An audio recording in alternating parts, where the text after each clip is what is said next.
Okay, welcome everybody at the Privacy and Engineering Meetup. Actually, this is the first time we're doing a physical meetup again, so we're here in the nice Xebia studio. We actually have a live audience. Let us hear you. Yay! So there's also people online. Welcome again. Nice that you are here. As usual, we'll start with a short introduction about this meetup. Tonight we have Isabel Barberá, who is going to show something about a new gamification for privacy threat modeling in AI landscapes, and we have Kim Wuyts, inventor of the LINDDUN game, which has been around for some time, and she will also give us a new introduction into the game. But let's start with the Privacy and Engineering Meetup. So Privacy Engineering Meetup is founded by Isabel and me some 3 years ago. And basically the reason why we wanted to start it is because we saw that there was a big gap between the theoretical world of privacy and the actual engineering practices that you need to have to do privacy properly. And we wanted to see if we could fill that gap, build bridges between these two completely different worlds. And that was the reason why we started the Privacy Engineering Meetup. We've had great speakers so far, I think, in the last 3 years. And tonight, I'm very happy that both of you are here with similar but yet totally different topics. It's a bit like an anniversary because, like, our intention was to have a physical meetup. Yep. The first time, of course, in 2020, and that was also Kim was our yeah. And unfortunately, exactly, but unfortunately couldn't go on. So with 2 years delay, finally we have Kim at the table. Yes. Yeah. Finally, cool. Here we are. Yeah. So, well, Isabel, I think you were planned first. So. No, I think it's the contrary. You were first? Yes, okay. yes. Sorry, my apologies. So, Kim, with 2 years delay, welcome. Thank you. Finally happy to have you here. Yeah, I think maybe it's important that I introduce a bit, why we're here, because we're going to talk about privacy threat modeling, but so I will close up the session of today talking about PLOT4AI. But PLOT4AI is based on LINDDUN, and Kim has been close to me also all this time when I built that. I created the PLOT4AI, so I found really important that she was here, and that she brings also the word of LINDDUN to all of you. That will also make understand better, what the origins of PLOT4AI. So Kim, the stage is yours, and please do your best to promote privacy threat modeling. All right, thanks. I'm gonna need your cable. Yes. Yeah, for the ones at home, this is for us completely new. We're kind of a studio. To start, it's really getting used to having a physical meetup again. We were a bit late trying to get used to the. I'm not seeing any slides, so I don't know if anything is being projected. Maybe somebody from tech can help us. No, there's nothing being projected. Should be. No. Let's see. Let's do this again.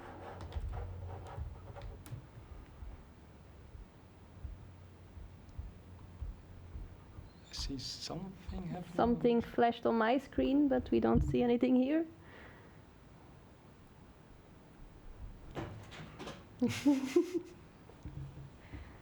Help is coming. Please check if you're mirroring correctly.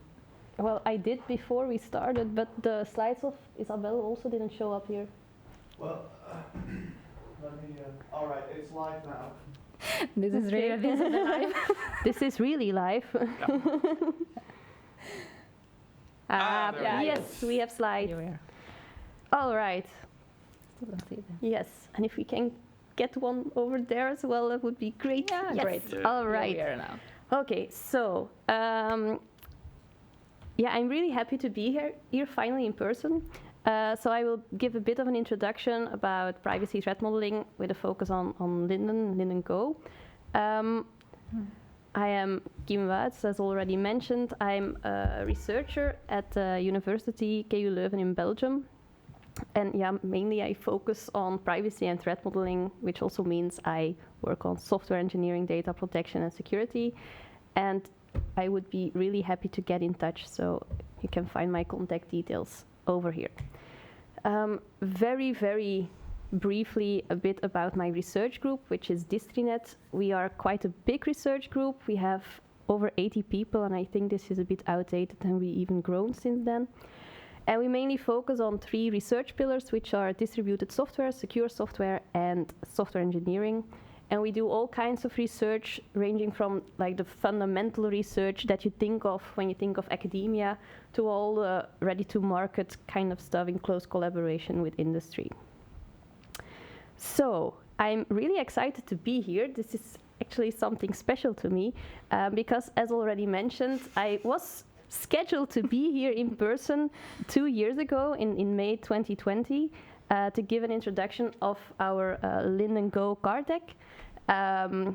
We still had that online, but still being here physically makes it even better. And then a year later, also in May, I co-presented with Isabel a presentation on privacy threat modeling, where Isabel pitched her idea of having the privacy threat modeling approach of LINDDUN Go applied specifically to AI.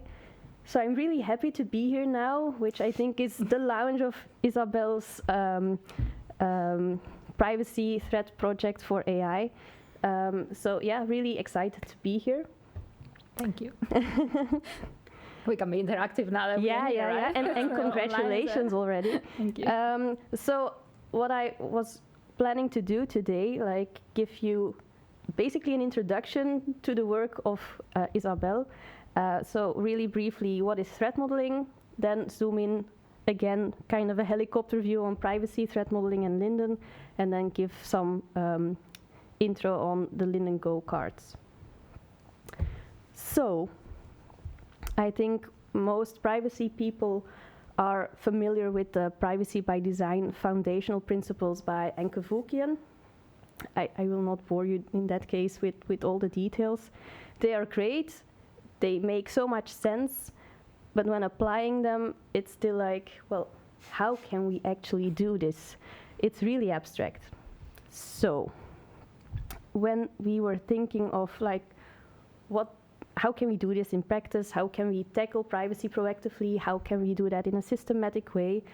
We want to really integrate it in the development lifecycle. We really want to have it have impact on further design decisions. And when we thought about it, we were like, well, let's have a look at the security community. And they have this amazing thing called threat modeling, which kind of captures all the things we're looking for. So let's also apply this for privacy. So what is threat modeling? In a very, well, you know, in a very high level way, it's just thinking about what can go wrong, right? And we actually do that all the time without actually thinking of it. At least most of us do it. Some should have thought about it up front. We do it all the time when we leave the house, did we lock the door, when we're on the highway, maybe is it okay to speed a bit? Wait, forget. It's like when you're online and somebody knocks at the door. You need to open to pick the package. I hope everything is fine. Yeah. Okay, let's continue. So, threat modeling. A definition is analyzing representations of a... welcome. We have more audience. So threat... Doubled. Oh. Threat modeling is analyzing representations of a system so you can highlight concerns, issues about security and privacy characteristics. This is the definition of the Threat Modeling Manifesto, which I don't think I go in much detail in the rest of the presentation, but I highly recommend it to have a look at it because it really describes the foundation, the principles, the values that threat modeling should hold. So to get a bit more concrete, I mentioned it before, threat modeling is thinking about what can go wrong. In order to think about what can go wrong, you need to know what you're working on. You need to know the system you're working on. You need to have an idea of the architecture of the design. And then you can systematically analyze all those elements. Think about what can go wrong for each of those systematically. And of course, you're not done yet, because when you know what's wrong, you will want to fix it, you will want to do something about it. And well, maybe you think you're done, and hopefully you are, but you always need to do that that reflection step and think about, am I really done? These are not my steps. These are the steps as described by Adam Shostak in his threat modeling book, which is, I think, kind of the threat modeling Bible, right? So also definitely a recommended read. Okay, so I actually have the feeling that threat modeling has an even growing adoption in the last couple of years.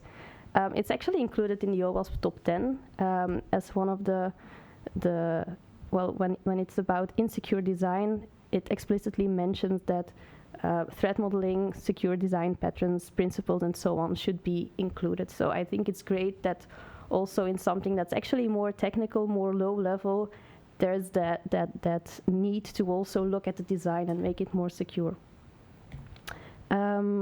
It's included in the risk recommended minimum standards for vendor and developer verification of code. There's also a playbook by the FDA for threat modeling of medical devices. So we really see it being picked up by also the more kind of standardization organizations. And we also see a lot of threat modeling approaches there. You have Stride, which I think is the most known for security. You have all kinds of things. You also have PLOT4AI added to the list. And there's quite some overviews that give you some information on what is out there, how does it compare. I think the book by Isar Tarandak and Matt Coles does a great job also at comparing all of these. So it might be overwhelming, but have a look at the overviews and just find the approach that works for you, because it really depends on, I think, on your needs, on your requirements, also on your preferences a bit, like what does work for you. Do you need a full-blown thing, or do you want to get started with kind of a brainstorm thing and go from there? Okay, so we had the 4 steps by Adam Shostak. I kind of rephrased them here. You model a system. For Stride, for LINDDUN, that's typically done with a data flow diagram. You elicit a threat, so you think about what can go wrong. You fix them, and then you reflect on it. And that's the process. That makes sense, but still you need to know, well, what do I need to think about? So that's, I think, where, for instance, Stride and LINDDUN have great value, because they also provide a lot of knowledge there. And that knowledge is structured according to the categories in the acronym. So, well, I'm not going to read them all out loud, but so both Stride and LINDDUN are actually acronyms for the threat categories they cover, and they include some additional knowledge to really help you as a threat modeler think about those issues. Again, I'm not going to go into too much detail for LINDDUN, but I just want to highlight that it's not just about confidentiality. In fact, it's not about confidentiality at all. It's a necessary thing, but it's more about not being able to link multiple data items, singling out individuals, identifying individuals, being able to detect additional information, for instance, about some information that is in a database, without actually having access to that information, just knowing that it is in there. When it's, for instance, the database of a rehab facility, then, well, knowing that there is a person in that database without seeing the actual properties, you have the assumption that that person has been struggling with an addiction. And then we also have the unawareness and non-compliance categories, which are more like the softer categories related more with legislation, with transparency, with intervenability. You can find all the information on the LINDDUN website, or reach out to me if you want to know more. Okay, so step 1 is you need to know the system, you need to model the system. That's often done with a data flow diagram, DFD, which is a very, I think, easy, simple representation. It only has a couple of building blocks, like external entities, which are the rectangles, the user. You have the circles, that's the processor, the computational units. These weird-looking things, those are data stores, which are basically databases. And then you have the flows in between. Of course, this is just a representation. Depending on the threat modeling approach you use, you can use like whiteboard sketches or user stories or whatever. So then you elicit threats based on the knowledge of the approach you use by looking at the model in a systematic way. For LINDDUN, you have multiple options. The full-blown privacy threat trees basically capture the most common privacy issues for each LINDDUN category. We also had LINDDUN Go cards added to the family 2 years ago. I will zoom into them in a couple of slides. Basically, there are the more lean approach. They will provide a lot more guidance through questions, through additional information. Yeah, and you can find everything on the LINDDUN website. All right, so. For that, of course. Yeah. So then what we're not done, we want to fix it. So what you first probably will want to do is prioritize the threats.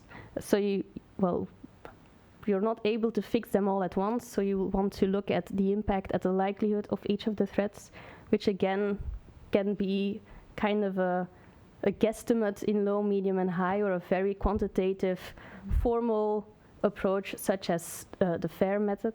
Again, it depends on your needs, I think. And then you can, and you should, mitigate the threats. LINDDUN provides some mitigation strategies and privacy solutions on the website, but well, of course, there's a lot more that you can use. There's the NIST security and privacy controls. There's all kinds of security and privacy patterns catalogs. Depending on what you need, it's probably more security oriented. There's the sheets from OWASP and plenty more. And then, of course, you still need to do that reflective step. Is anything missing? Do I have any missing pieces? Did I look at all the elements in my system in sufficient detail? So you will want to reflect and repeat. Okay, so a bit about LINDDUN in the wild outside of the nest of our research group. We're happy to see that it has been included in the ISO on privacy engineering, mentioned in the EDPS opinion on privacy by design. It's also part of the OWASP Threat Dragon. So if you use that tool to document threats, you can both document security and privacy threats, Stride and LINDDUN. And also, we're happy to see that it's being used more in industry. So where did LINDDUN Go come into the picture? What we originally had was the full-blown version, the one with the trees. It was a very systematic approach, which provides a high degree of thoroughness, traceability, but that also comes at a cost. It has quite some effort. It requires quite some effort and still requires some expertise. So we saw in practice that people used LINDDUN, but more as an acronym in a brainstorming kind of way, which is great because, well, it sufficiently reduces the effort you need, but still you need a lot of expertise to pull it off properly. And the thoroughness, the traceability depends completely on the expertise of the threat modeler. So we thought, like, this is a great idea, but maybe we can give some more support for that more lean, lightweight version, and that's where LINDDUN Go came into the picture. So we still aim for a lower threshold, lower effort, less expertise, while still ensuring sufficient thoroughness. So this is what I mentioned already. So we have this card deck. It's also available as a PDF on the website. So what you basically need to get started, you need a system description. That can be a data flow diagram, but basically any kind of system description is okay. A whiteboard sketch is fine. which is kind of in line with one of the anti-patterns of the Threat Modeling Manifesto that says that there is basically no perfect representation, so use what works in your system, in your development lifecycle, and that will be useful for the threat modeling exercise as well. Of course, you need the CARTEC, because ideally threat modeling is part informed creativity, so you have part craft and part science. And I think the most important part here is you need a group of participants.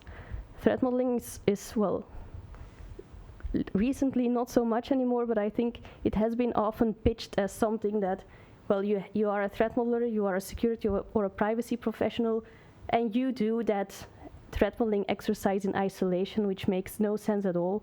I think the most value comes from getting a diverse team together and really thinking through all the things that your system is planning to be doing, how it works, how the architecture looks like, and then really think together about the privacy implications. So, how do the cards look like? Well, each of the cards has a title, a summary, some basic LINDDUN information. Also information about the origin of a threat, because unlike security, it's not just an external attacker that you're protecting against. I think privacy issues often come from within the organization, from processing too much information or not keeping in mind that privacy focus. The impact, the consequences are added just to give the people more information on so what, why might this be important, and maybe it's not in my context. And then I think what is one of the main advantages of the cards is the question style to really guide people, like, is it a problem and does it impact my system? Really help people think about what does this threat card mean for my system specifically. So basically you go through all these cards. I think something added, okay, okay. The other, I think also useful part of the cards is the hotspots that illustrates where the card applies. So it's not that this card applies to the entire system. This specific card applies to incoming flows that includes personal data. So you also only need to look at those specific places, and you don't need to look at the system as a whole. Okay, so I know I'm rushing through this, but have a look at it on the website. So the goal is you do it together and you take turns and you discuss each one of the LINDDUN cards. And by doing this systematically, you would still achieve thoroughness and reproducibility. And of course, you need to document all identified threats, because, well, threat modeling is, the outcome is only useful when it's being used further down the line of the development process. So when it's actually used and useful by the other stakeholders. All right, so that's the theory. LINDDUN Go is meant as a very generic privacy knowledge base, and I think it's awesome that Isabel used this to really, as a foundation, to go deeper and really focus on AI.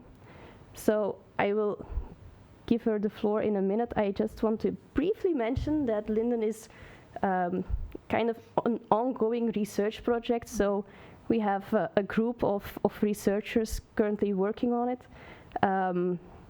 And privacy and threat modeling as a whole, actually, we have people working on risk assessment and automating that, on security threat modeling. And we're also very much working on a new version of LINDDUN, the full version. So really reworking all the knowledge that is in the trees, including the information we have from LINDDUN Go and trying to streamline that and making it kind of in a tunable way that you can both go for the full-fledged version and the more lean, the more lightweight, depending on your needs. So I hope to be able to give you the update and the information soon. And feedback is really welcome, of course. Yes, of course. So any feedback you have now on the current LINDDUN, full LINDDUN, on the LINDDUN Go cards, very welcome, and we will try to include it in the new version. Yeah, very cool to see. Great. It's very great, yeah. So if you start using LINDDUN Go, what do you advise teams that just want to get some experience? You advise them to go to the full deck, or just I don't know, take 5 or 10 random cards and see what you can do with it? What would you advise how to start with applying LINDDUN Go? Well, I think it depends. Of course, consultant. Yes. Well, I think to just get a feeling, I think picking some cards as a first acquaintance is great. If you have like a privacy expert in the room that can help you, I think Isabel has done that in practice. Like up front, she says, well, these make most sense for the system I'm working on. So I use these, and then the participants get on the same page using the cards. But you know you're in the right focus, because of course it's, as mentioned, it's generic. It can be that some of the cards will not apply to your specific system. Yeah, I see that, and there's also this famous saying that perfection is the enemy of effectiveness. So it's quite possible that, and that's also what I advise, because I do give threat modeling to teams. I advise them to just start. Don't expect things to be good. Don't expect that you get everything clear on the first try, but just get used to how does it work. And once you've done that 2 or 3 times, you're getting a hang on the basically the technology, and then you can really deep dive into what matters. And I think that's similar to LINDDUN. Just get used to that way of thinking, of looking at things and exploring. And because for many people it's still uncommon to think about how can things break. It's not natural maybe for many developers. So get used to that first. Okay, it's not for me. It seems like so. Yeah, but maybe I'm working in that field for too long. But no, I agree. So also that's why we are focusing. Really, we want to get the basis, the updated basis right, and really have like a degree on this is good if you want to get started and want some initial results, and this is if you really want to dig deep and look at the very like fine privacy issues there. Yeah. Okay, cool. I realized I forgot to open my laptop so I could read at the questions in the chat. So I have no idea. We don't have a clue. It's like we forgot there's an online world somewhere. We're hosting next door, so I will grab my laptop so at least from now on I can. Anyways, I think we had like a small break now. Yes. So I don't know if the technical needs to cut. If there are any pressing questions, then happy to answer. Or if there are questions, feel free to reach out and I can answer them offline, of course. I will let the audience know when I can actually see the chat. Okay. So if there are any questions, please repeat them once I give the signal. You guys want to have a short break and come back in 5 minutes? 5 minutes, sure. 5 minutes, yeah, okay. So everybody at home, you now have 5 minutes time to grab a coffee, get a soda, do some other things. And we'll see you back in 1940 our time. Yes, and then we're ready for Isabel's lounge. So really excited. Looking forward to it. Okay.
vraagje voor je. Sorry? We hebben zo meteen een vraag.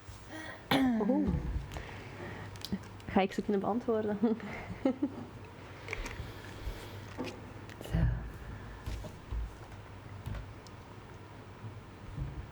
So we are back. Well, at least we are back. I don't know if all of you are back, but we're going to start anyways. So yeah, now it's my turn, and I. Oh, wait, Isabel. So I logged into the WebEx meeting, and we have a question for Kim. Oh, okay. Now then, first. So let's do that first. So the Marty asked, doing a DPIA, so data privacy impact analysis, can also be considered to be a form of threat modeling. So how would you use these two together? So I'm assuming that he says means LINDDUN and DPIA. Yeah, I'm not going to look. I actually have a slide on DPIA versus LINDDUN.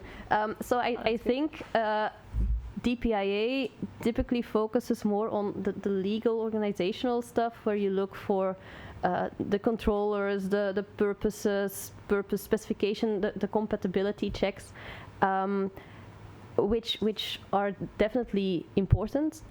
But there is then that one sentence in GDPR that says you also need to have appropriate technical measures, and you need to do that by design. And I think there is where threat modeling comes into the picture, because that really focuses on the more technical architectural aspects and really dives into the system, the more technical part, and looks at, from a system perspective, from a technical perspective, how can you look at things like identification and linking and those kind of things. So I would say you need both. You need the more legal part and the more technical part. But yeah, of course, that's my opinion. I think that the technical analysis is often still lacking in those kinds of assessments. Yeah, and if I may give also my input there. Sure. I would say the DPIA is kind of a compliance document, one way or the other, where you will reflect all the risks that you have identified, and threat modeling is one of the tools that help you to identify those risks. Yes. So, in fact, they complement each other really, really well. True. That's in my experience. Yeah. That risk-based requirement from GDPR is actually indeed. It helps. We're going to see also with PLOT4AI. It helps to make it a bit more alive, more and not just a typical session where you're just there. Okay, which risk do we have here? Yeah, and, in that way. Okay, cool. We have no other questions. So, okay, perfect. Thank you for your presentation, and the floor is yours, Isabel. The floor is mine. So, here I am presenting for the first time in public, or talking in public. So I've been talking a lot about this for the last 2 years, but now finally it's there, and finally it's born, PLOT4AI. Today I'm gonna take you to kind of a journey, so how I came, how did it all started, and how did I came to here. So you're gonna also hear how it works partly, but also I found nice to, at least for the first time that I talk about it, to present how I came into all this story and how I did this. And first, I'm not gonna say too much about this because Kim has talked perfectly about what threat modeling is and all the definitions, but I wanted to just to mention here that in my experience, I think that threat modeling is not enough being used in practice, and my feeling is that, and I think especially because in privacy, I mean, we have like the profile, the technical profile, but also the legal profile, and especially from the legal professionals, it's a bit like scary term. And we have a few, it's like threat modeling, but it's not that something for hackers or for technical security engineers. What is that? So, and I find that a pity. And I think I have here like two definitions where from the OVAPs and for Wikipedia, and maybe if you read into that, maybe it's true. It makes it a bit scary. Like, about what is that exactly? And in fact, like Kim commented, in the Threat Modeling Manifesto is really well describe what it is in a much more close approach, where you can really better understand what it is, and then giving some space for the 4 questions framework that are so famous, like you already talked about. So I will also get into that. Eventually, threat modeling is just having the mindset to be able to question yourself, what can be wrong here, what can go wrong, and again, you already spread it perfectly, so I can then have more time for for plot. And yeah, like also mentioned by Kim, it's something that we just do in real life. So we should not be so scared about threat modeling. I mean, it's even every day we are confronted with these situations. Like in this picture here, like okay, should I buy like cucumber that is biological? Maybe it's better for my own health, but the other is more expensive. So maybe it's worse for my financial situation. But well, and you have like some kind of threats, and you have to decide what solution should I take here. So I think even this situation is more difficult than when you have software because you just see the problem. Here you have 2 problems. So what do I do here? And so yeah, I just want to say that threat modeling eventually is something in your own human nature, and we shouldn't get scared just because of the technicalities of it. So maybe we should advocate, Kim, to bring it to the public, yes, and make it in a way that is more approachable. Just to mention, this is my own views and my experience. To put like here in Twitter my own thoughts. So in my humble opinion, what I see, privacy professionals, we're really focused on risk management. Try to find risk, a lot of putting the balance with the compliance and the legal perspective. And this is more or less how we feel all the time. And I think one of the problems is that you are, what I see in a lot of organizations, that privacy professionals are like alone doing the risk management. So the DPIA to the privacy officer, or to the, so you are the responsible, and you have to look at a document that somebody has written, or maybe with a bit of luck you have been involved there, or you have had to collect all the information without even knowing if you had all the information. So and you are commanded with that, the duty to evaluate the risks, so to find out if what are the risks. When eventually you should really enjoy your service. Hey, comes a new project. Cool. Let's do this together. Let's find the risks, and let's feel responsible. And for me, in my experience, the solution is because what I see is organizations spend so much time discussing, finding consensus about things.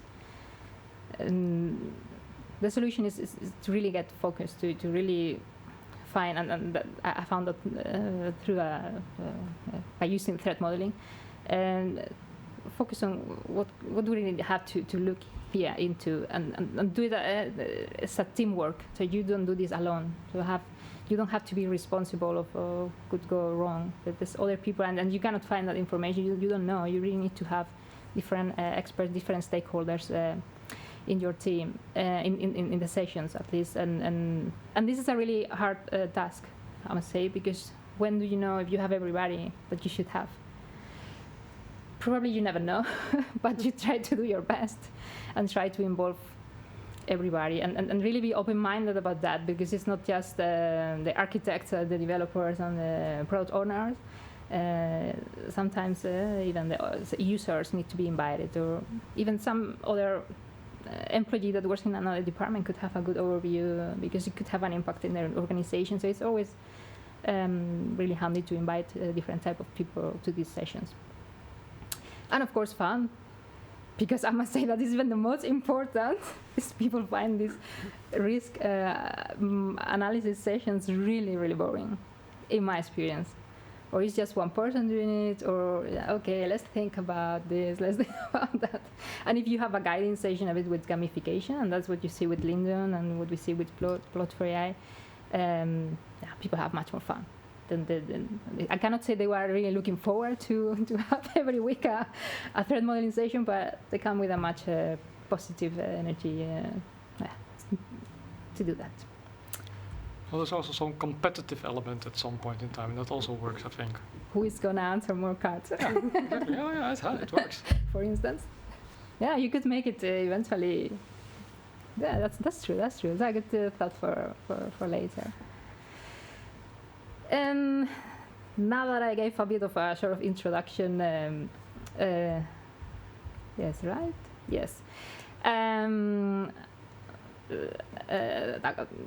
want to really talk about Plot4AI and what made me come to this and create this for everybody. And for me, the real problem, of course, Plot4AI is for something you will use to create responsible AI systems. Most of the times nowadays, it's mainly machine learning. Sometimes you can be involved in other type of projects, but it's mainly, or at least in what I experience, mainly some machine learning. But what you see in practice nowadays is, of the last years, I would say, is that there's a lot of presentations, talks, everything about responsible AI. Fairness, this non-discrimination, bias. This is always the same, especially from a legal expert. How do you apply that in practice? For me, working with AI was a bit like, okay, it's a lot of conversation, most of the same. You get, there's some problems there, but how do you really solve this? And is that all? Because all the conversations are around the same, but of course it's a really, it can be really complex. So I cannot believe that is all. There's a lot of, and this is what I mentioned, that you see that in the last years happening more, and in fact this year a lot happening with frameworks and tools for auditing AI. I must say, really nice. I mean, I try to all what I get to immediately check it and review it, but I still keep finding the same problem. They are too late. I mean, it's all for once your system is built, and the thing is that it's like put there on the market or being made public with the idea of to build responsible products, but it's not more to audit if your product is responsible. I mean, how do you really? You should really use this from the beginning, and most of the questions are more on the future, really to check: did you do this? Did you do that? So, nice checklists, but in practice, not so helpful as I would expect to help you design responsible AI. So, I started this in 2020. One of the projects where I was, I've been using LINDDUN before for software projects more related to software development. I find there's more LINDDUN going, the gamification part, and that you have also the overview of the threats, wonderful. But I realized that for AI, I didn't have all the threats there, and it's what I mentioned before. There's so much information available. You don't know where to start. So I thought, well, I have so much information and I keep collecting. And what about if, I keep collecting threats and eventually, I just built something. And I must say, I started this, and there's something you can also read it in my website. As my own personal project. I mean, I'm an independent consultant, so my clients hire me to solve problems, and I built this for myself, I must say. So something I could use, and it became so big, and I felt so proud of it. I thought I want to relate it to all of you. I think it can be really helpful for everybody. And here you see a book making a reference to Japan Hoopman and the 8 strategies of the blue book. For me, it was also like that with my everything started for me here. So here, all my notes, every time I was in a seminar, I read a document, whatever. This could be a threat. This could be. So I always write in my book. And then I realized, but this has to be somewhere too in an Excel or something. And I will show you the picture comes later. But well, that's basically how it started, from paper into practice. And what I did, I adapted it from LINDDUN. So from all the different categories that you have in LINDDUN, I realized I couldn't use all of them. And again, this is my perspective, and that is why PLOT4AI is an open project. So if you consider that new categories should be there or things should change, well, then your feedback is more than welcome, because that's where I expect eventually that we will build this together. Then at that time in 2020, I started with all the different possible threats that I collected.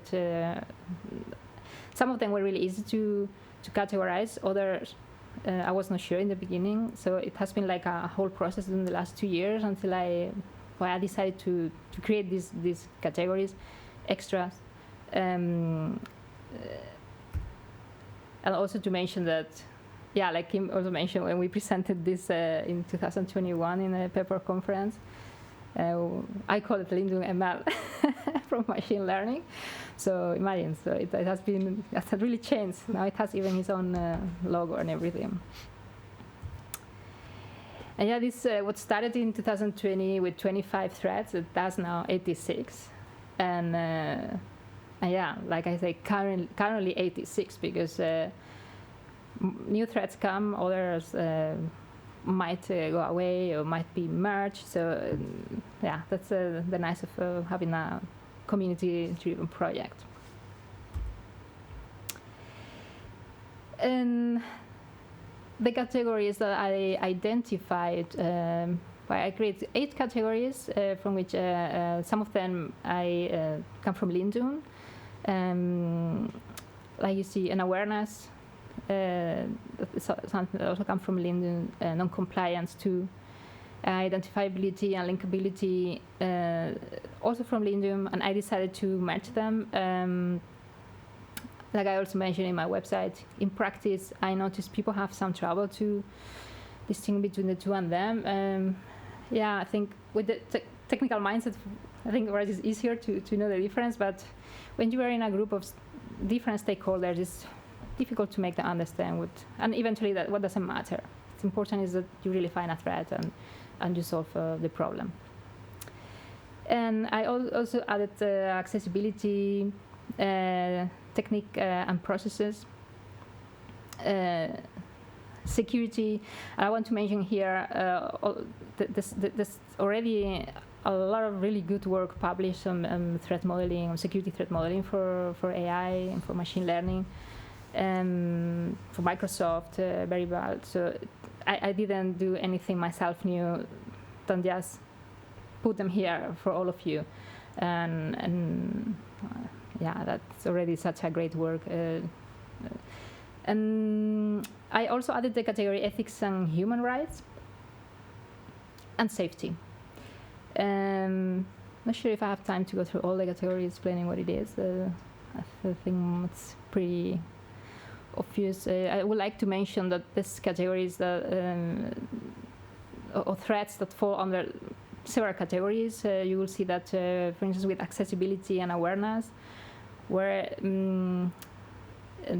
mean, if you don't have, you know what? I will explain just shortly your categories. I think it will make for you much easier to understand. It's already here explained, but I mean the category technique and processes. There we will look into. Yeah, whatever actions, technical actions, any process, the way of working that could have an impact and create some harm. Accessibility, yeah, it's the way you present also the information and how you make your system accessible, having an inclusive way, also considering all type of individuals. I think what I see also in these libraries that accessibility is sometimes more often used for in AI systems that also use robotics. Identifiability and linkability. Yeah, the way attributes can be linked, and you can really identify an individual. And yeah, that could be a threat, but also not. So it really depends what your system has to do there. Security, I think it is really clear. If your system doesn't comply or it cannot protect the individual, then you will have there also an issue. And safety, it's more related to physical safety, so it can be also related to security, but in this case it's mainly physical security, and you will see also that much of the cards are also related to AI systems, robots, more in that area. We have an awareness, and it's basically when you are not providing the proper information to the individuals, and that could also prevent them from taking the right actions, or would create some harm. Ethics and human rights. In these cases, when we are not really reflecting about the harms that we could create to the individuals, and it's a difficult one. You will also notice if you ever play Plot4AI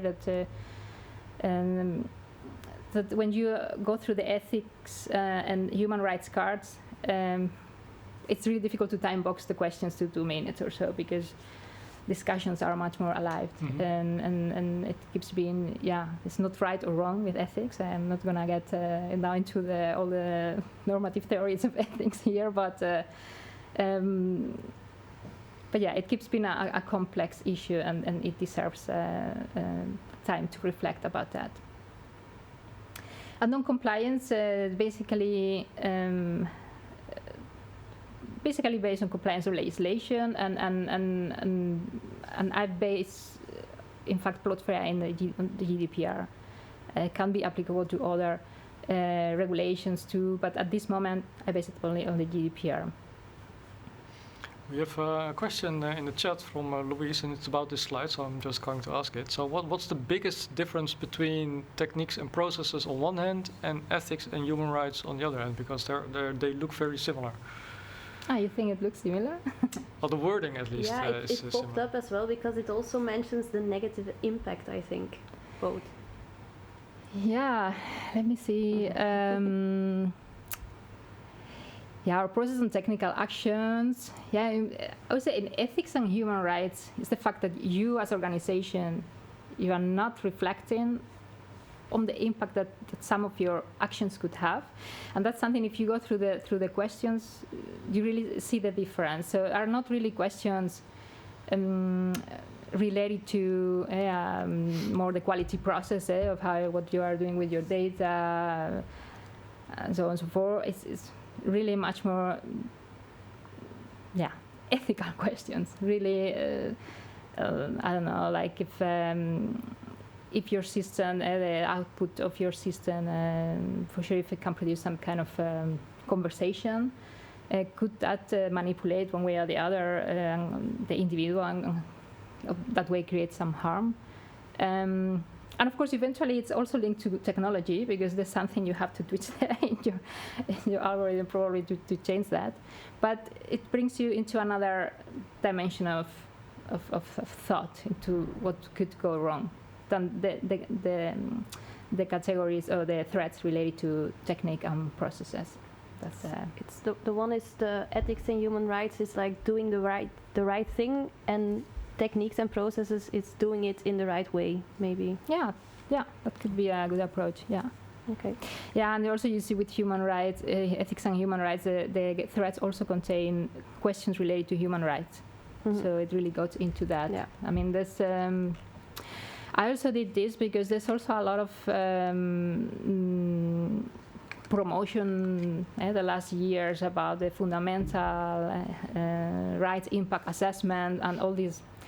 So our life is full of impact assessments now, all type of different impact assessments, and nice information, but still like, but how do I do that in practice? And from all the information I collected, I thought, wow, these threats more or less represent what is expected that you reflect about when you are expected to reflect on human rights. So I thought, nice if all is focused here in one category. Okay, cool. There's also another question, but that's actually for the wonderful person next door who's hosting this session. Can you show the slides a bit longer on the screen, because people would like to read? So, not expecting an answer, but hopefully he hears it. Anyways, it's all in the website. Yeah. So it's We will also share the slides afterwards, right? No, you mean your own website? Okay. in my website. True. This is in www.plot4AI. So there you have all the information. So much more than what I'm going to say today. And of course, this meeting will be recorded, so you can always revisit the Hopefully. Yeah. If we find ourselves good enough, we'll be like, Oh, you're looking great. I'm looking great. I'm not sure what all to be I could say.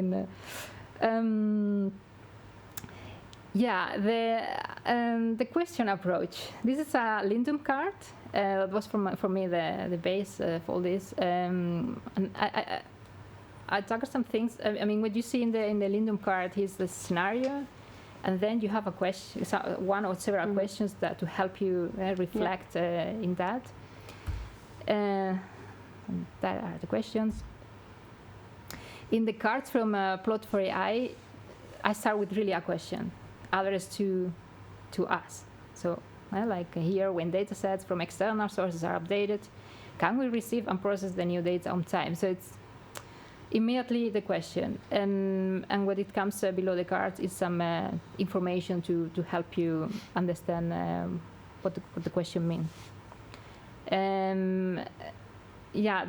The reason why I say this, why I took the question approach here, in my experience, if you do threat modeling in that way, questioning, it really brings focus to the team. So everybody just focus on answering the question. And if you time box it and people just have to say yes or not. So it depends how much you want to open the floor for discussion. Like I said, in the ethical, with the use of the category ethics and human rights, it's more complicated. But there's a lot of threats that it's you know it or you don't know it, and yes, no, and if you don't know, then it's a possible threat. So if you want to go through the more threats possible, and to keep it in that way short, and you get the focus there. And in my experience, the use of questions also facilitates the curiosity, engagement also in the group, and it also makes it easy to identify the decisions, because it's just yes or no, and there's no middle way. What you see with AI, there's several methodologies for development life cycle, and then I wouldn't elaborate too much on this because you have already said a lot about all those things and the data flow diagrams and so. But what I noticed is that that makes it also really complex for different stakeholders, and that's why I decided to keep it extremely simple and just give it the design, input, modeling, and output that eventually they merge with other, like you see here in the picture. Basically, you can align one, if you are using your own methodology like CRISP-TM, you can perfectly align it to design or to input, considering that input is data understanding and data preparation. So, and even if you just want to call it data understanding, data preparation, that's also fine. So it's to do what suits you better in your organization. And this is the way you will find it in the cards. So those are the icons I chose for the different parts in the development life cycle. And what you see is that in the cards, I've indicated in which cycle I think, in which part, in which phase I think that the different threats, that you will find certain threats. So, and again, this is just my own experience and information that I've gathered, so you could always decide, no, it's not like that, and you will you could also change it. You could also send feedback about that. That would be great. But like I will show you later in the cards, you can really see a suggestion, and that will mean that that you will need to use the card in those different phases, if you want. So not only at the design phase, but during the input. So the recommendation is you do it at least 4 times the game. About data, the data flow diagram, like Kim already explained before, I must say with AI, it's a iterative process. So you go from beginning to end constantly. So what has impact in one could have impact again in the end, and you have to be reviewing the whole cycles all the time. So when you go to one of those sessions, I must say that in general, people get a bit scared with it. I know you mentioned in the presentation it's really easy to do, but in my experience, it's something that people doesn't do so easily, or it takes time. And you want to do it perfect, or you don't have enough information, and then that blocks the fact of sitting and do the threat modeling session. And I must say with AI, in my experience, you could have the first sessions already, the design sessions, without having to have too much of a data flow diagram. But then again, you also have systems, and suddenly appears here the text. But you also have systems, I will put it here, or where you have, it becomes really complex, like Kim also mentioned. So then you don't really have what you are building, so you don't focus only in what you want to model in your model, but really in different interrelations that you have, and that where you also have different type of threats. So eventually, the data flow diagram can be, you can make it so complex as you want. But my advice, start just really simple. For sure, during the design phase, you don't need to have a really complex system. How PLOT4AI was born. This is just a really example, just to show that you can really start with nothing. I mean, when the first time I used this 2 years ago, I just had an Excel with a list of threats, and we were like per question, is a threat? Yeah, 2 minutes per time box, and it worked really, really good. This was we had like need to go back. We had like a PowerPoint presentation where everybody could see all the stakeholders, the different questions, and then we were typing, So it was just really the beginning of PLOT4AI. And I had a couple of pilot sessions during the design phase of projects where especially machine learning was going to be used, and we said that were refinements. Sometimes the refinements were a bit later in the process, but in this organization, they were considered part of a big refinement.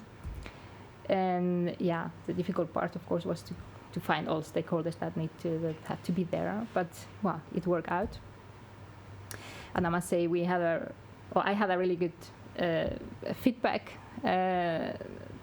Maybe it was from everybody. It was like you see right here, a journey that helps us to be better. You get more focus. It really benefits the organization. The fact of bringing focus is something that I have really, really often. So people enjoy the fact that really in a couple of hours you were done and you have seen already a lot of possible risk and ready.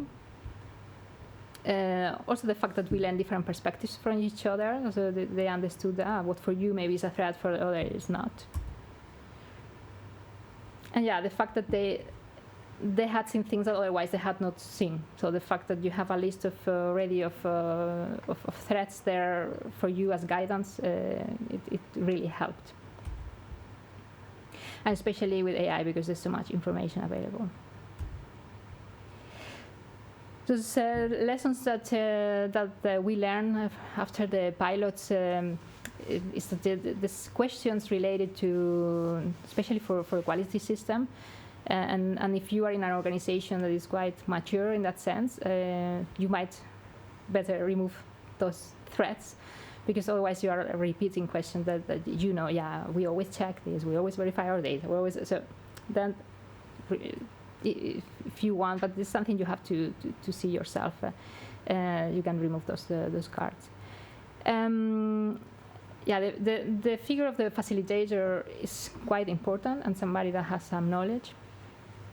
I get the question often if like a privacy specialist, privacy officer could do this. Of course it can, but you need some knowledge of the technicalities of at least of machine learning. So eventually, in my experience,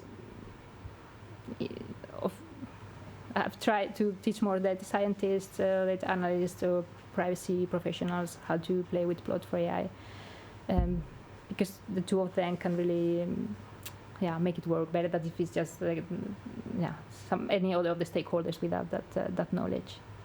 What if you don't have a privacy engineer in the company? So nobody fits the profile perfectly. What do you advise to who should host a session? Together, you will need for sure a data scientist also to go through some of the cards. Yeah, it's a difficult question, I must say. Yeah, you need to have a bit of enough understanding of the technicalities to be able to see to guide the sessions. So sound understanding of machine learning and AI and what data processing is more important than understanding privacy in its full context. Yeah, probably it's easier. Yeah. Well, I don't want to analyze it. I'm also a privacy professional, but I think it's easier if you have the technical knowledge to understand what is needed from privacy than the other way around. Yeah. Well, also the cards help to give you that privacy and ethics and safety guidance, while the machine learning foundation, well, you need to have that to be able to use the cards, so that makes sense. Yeah. Yeah, in my experience, I've been training everybody. So eventually whoever can just do the game.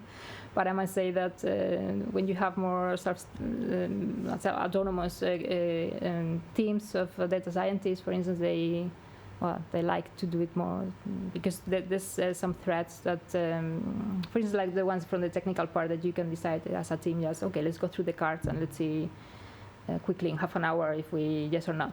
And so then you don't have to collect, try to gather everybody in a room for some of the categories. So the more than you use it, the better. So, but it's true that the fact that you need to have a facilitator there, eventually, I think if you are in the organization, you know how things work. It's even better if you have the enough character to be able to time box and to stop. Now we are stopped. Now we go to the next thread to really do that facilitator role, because the cards will guide you one way or the other. And be able to challenge the team. You need to be able to come up with questions that actually make sense. Yeah, and that is why I think if you don't have that knowledge, but of course that is just me doing this. So the feedback about that is more than welcome, because I can only talk from my perspective. I found that I couldn't, without that knowledge, I would find really difficult to guide some of the questions. Yeah, I can imagine. Yeah. And again, of course, in the current times, we are constantly online. So doing these sessions online, it is possible. Of course, you miss to have the nice physical cards that you can touch. And you can. But the cards are also available online, and it's also possible to do it online. But then what I've experienced, no more than 2 hours. It's a really max. People get bored. You really miss the focus there. And of course, the gamification is really a plus. People really like to have everything in a different way, not so boring like always. And is it the goal that you take turns, or discussing a card, or everybody picks a card, or I've done everything. It's a group discussion, or is there like something that works best? Yeah, I still have to experience more of that, so I would be really happy to help to go somewhere to a pilot again to help them see how it works, because all this feedback is valuable not only for me but for everybody, of course. And when I've done it, and we have one time where everybody had a turn to say yeah, no, and other time where it was a bit like crazy, everybody yeah, no, and yeah, if you give turn to everybody, it's much you can time box it better. So it's like even if everybody is talking at the same time, it becomes more challenging. Okay, maybe also depends on the size of the group. Yeah, it depends on the size of the group. It also depends what is going on in the organization. Sometimes there's projects, especially related to some type of processing you want to do with machine learning that can be quite sensitive, and then there are months and months going on with discussions. So then you see some sensitivities and some tensions there. So and that's why I think when you are part of the organization, you can better estimate how to do this. But when you are just external, sometimes you can see it better, but sometimes not. So it's really dependent on the use case, I would say. There are also different formats you can experiment with. For example, if you look at risk storming, that uses the test sphere game set, you make a pre-selection of the cards you want to talk about, and that's good to if some people have a gut feeling, something fishy is going on, I really want to talk about that one. Yeah. And you're just going through all the cards, then you have to hope that your cards comes along. Yeah. So, but if you make a pre-selection, so this is something I want to vote for. So basically you can do a poker session on the cards. Which 5 are we going to pick today? Exactly. You can make it more targeted, but and I would also advise to experiment with the format, try different things. Yeah. Yeah, sometimes you see that one of the threats, an answer like yes or no, it's not really possible. You immediately see the tension, so you park it. We do that apart, where we have a special meeting for that. It really deserves more attention. Okay. So how does it work eventually with PLOT4AI? So we'll have cards. We will have cards. Are not there yet. We're still negotiations with the printer to get some proof in there. But I'm going to show you how it's online at this moment, and I'm going to show you how it's going to be a bit physically. And you will, it's the same like LINDDUN. You will be able to download the cards yourself in PDF and print it yourself. And what I will do also, like I will put them somewhere so you can buy yourself. Not for me to get any benefit there, but at least I have the design, all the whole box done, so you can just buy the game if you want. What we see here, and this is a representation of the online card. You see on the top part on the left, sorry, you have the category. So in this case, accessibility, and the phases of the life cycle where I suggest that you should use this specific card. You have the question, and there's an icon, and that means that you can turn the card, because behind there's also some information. So I'm not sure in terms of accessibility, feedback is also welcome if you understand that is to turn the card. There's some information, extra information to help you answer the question. And then this is like the rules of the game. If your answer is no, then you are at risk. And if it's I'm not sure, then you probably are also at risk. So better to not take note of it. If you turn the card, well, we see again categories and then the faces and the same question again. And then there's some recommendations. And these recommendations, this all comes from the different sources that I've collected, I've been reading. And of course, some part of it comes also from my own experience. So I give you there my advice, do whatever you want there with it. But I've also shown you the interesting resources and references. It's not all there. There's another part in the website where I don't know, it's almost 200 references there. So if you have time, read it all. You will get really wise.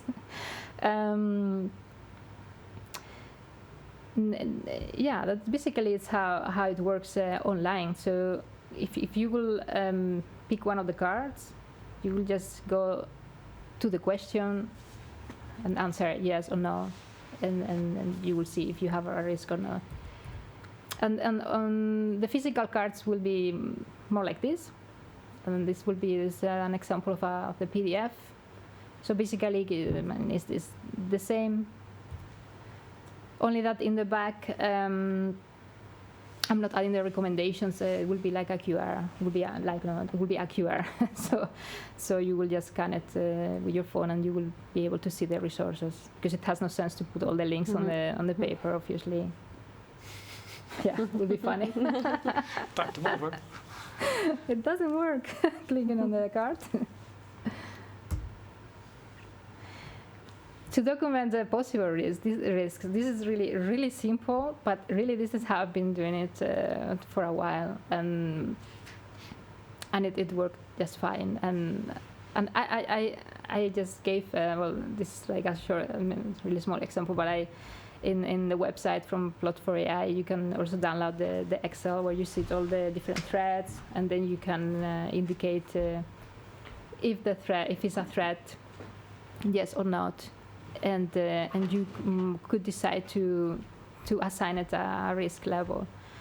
And this is really, it really depends on the organization. In my experience, if you want to go through, if you want to have an efficient threat modeling session, you should not spend too much time in analyzing the risks and classifying the risks. And besides, you might have different ways of classifying risks in your organizations. You might decide to do that at a later stage. But it helps, in my experience, where I've seen in the pilots, to quickly go through, this is low, medium, high, just for the sentiment, just the emotion that is there. And you can even take some actions. You can even done it to put them into Jira as user stories. You can immediately take a lot of actions here if you want, and not just let it there as a paper on the drawer, like often happens. So the benefits that I've seen implementing Plot4AI, so no more, or at least much less endless discussions. No more, unfortunately, it's impossible. But it really cut that time. So it feels really good for all the stakeholders. I must say that finally it's clear what, especially for data scientists or developers. Like, I just want to know what I have to do. It's always the same. Just tell me what I have to build. Stop with the discussions. Just put it clear there, and that's all. It also helps to improve processes, because through all the cards you really see things that it could some risks or some threats just come from the organization itself. So you see that they repeat, and then eventually, if you solve that, well, you won't have to deal with that card anymore, with that threat. And especially, I've seen that a lot with the quality processes, and especially the data quality part of AI. So you can really improve going through the cards. But then again, it depends on your maturity level. So if you are an organization just starting, so like for startups, this would be really, really good, because then you really see, hey, I should really have this properly implemented. Improve collaboration.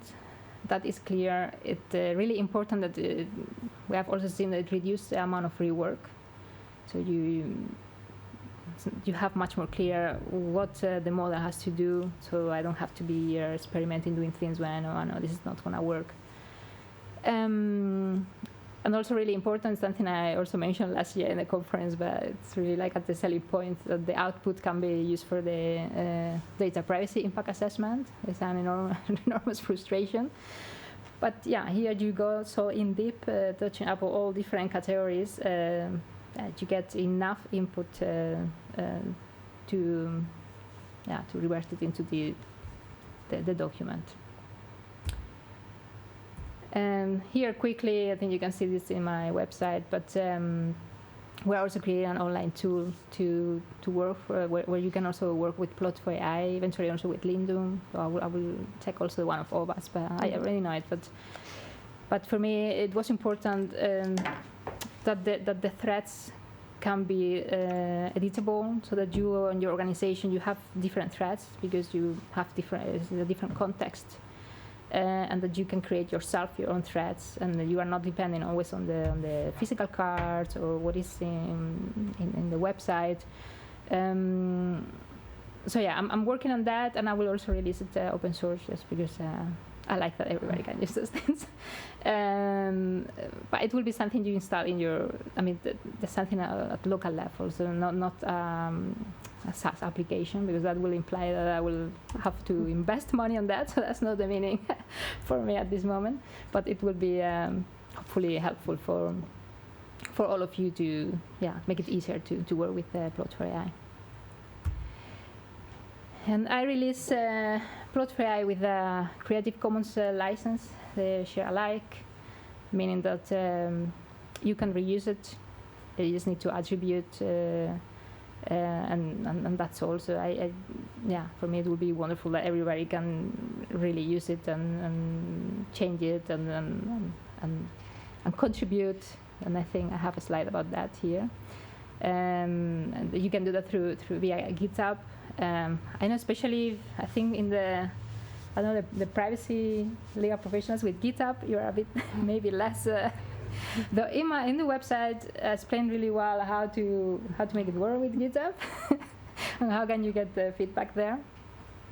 But well, who knows? Eventually, I might decide to have other means. At this moment, I decided not to create a Slack group or anything like that to not get overwhelmed. And I will see. In any case, like you can also read in my website, this is something, I mean, that I started create for myself, and I now release for the world, and I really want that we all make it better. I think it has really potential, because what I see nowadays, like I explained before, is a lot of auditing tool, but nothing really that in a fun way you can reuse while you are developing AI systems. And I've tried, and I see that it works. So, what I would love is to see that it becomes better. And then again, this comes from my, yes, it's just a collection of information that I've made available for all of you in a kind of a nice way.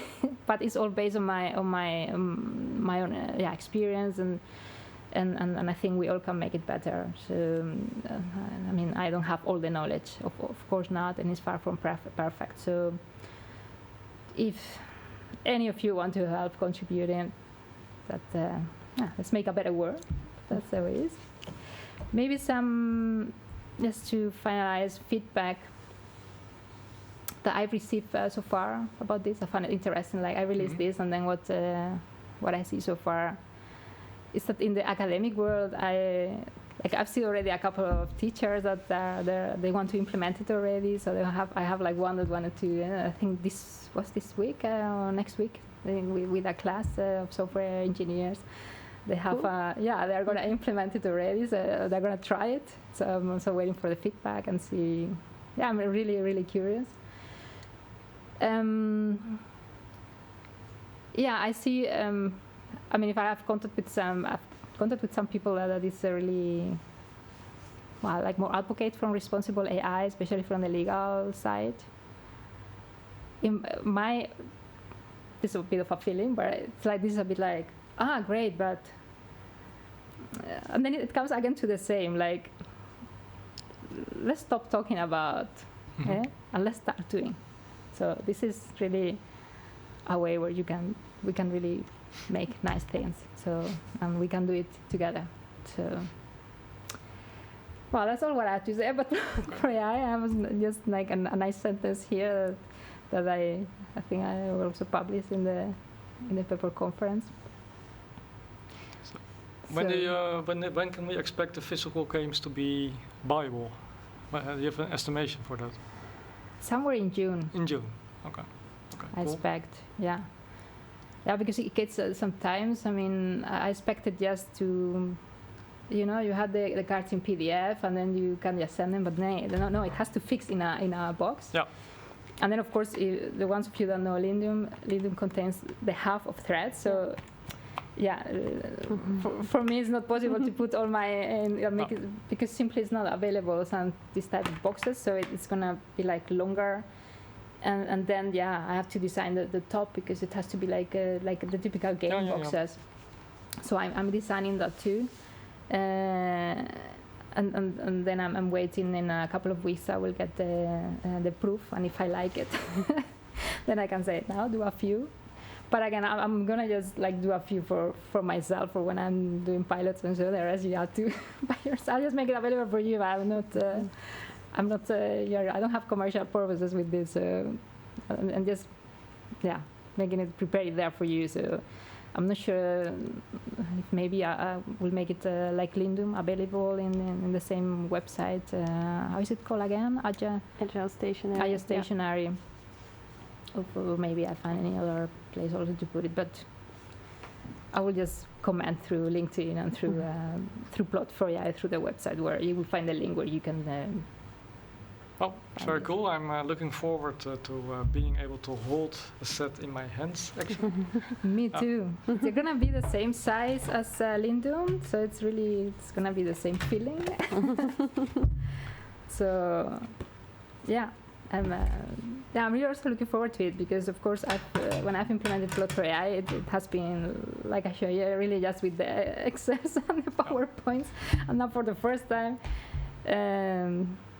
really looking forward to at least digitally with the cards that I have now. They're available on the website and soon on paper. Oh. Well, I think personally, I think it's very cool what you did there. Both of you, by the way. I mean, in my experience as a trainer for threat modeling and as a coach for teams, you want to have deep discussions about what could possibly go wrong, and therefore it is important to be able to drill down to a certain level of detail as soon as possible, because that's where the risks are, basically. If you come with generic questions on a high level, that's not going to help you. And so having all these specified versions of basically the same format, Stride, LINDDUN, PLOT4AI, I think it really helps teams in a certain context to really drill down to the risks that are relevant for their context. So very cool. I will definitely take a look at your GitHub repo, yours too, by the way. Contribute to it. And then, if I can help, I will help. And I will also, if I would like to invite everybody who watches the stream to check out the repos and check out both LINDDUN and PLOT4AI and see how you can help. Yeah, I think it calls for some applause, because definitely. It's great work. So congratulations for the both of you. For yours, 2 years after the fact. So I just wanted to give a heads up to. Well, maybe it sounds a bit bad, to my partner, that has been really the one that has helped me to end this journey. Also building the wonderful website, so this would have not been possible without him. I know he didn't want to be mentioned, but I have to do it. I know who he is. You know him. I know him. Yeah, and it's even funny because I get the first impression with PLOT4AI is people, cool, where's it? No, but go to the threads, please. That's so important. So eventually it's like we build something so with such a nice color that the people forget about, hey, no, but there's threat modeling here. So yeah, thank you, Martijn. Cool. Thank you. I don't know if there are any questions for Isabel, maybe in the audience or people in the chat. We still have 4 people online, so let us know. Someone in the audience? No? We're up for the drinks. Anybody online still has a question? I don't see anything popping up. Let's give it a couple of seconds. Maybe it's a long question. Could be. I think it's also really difficult.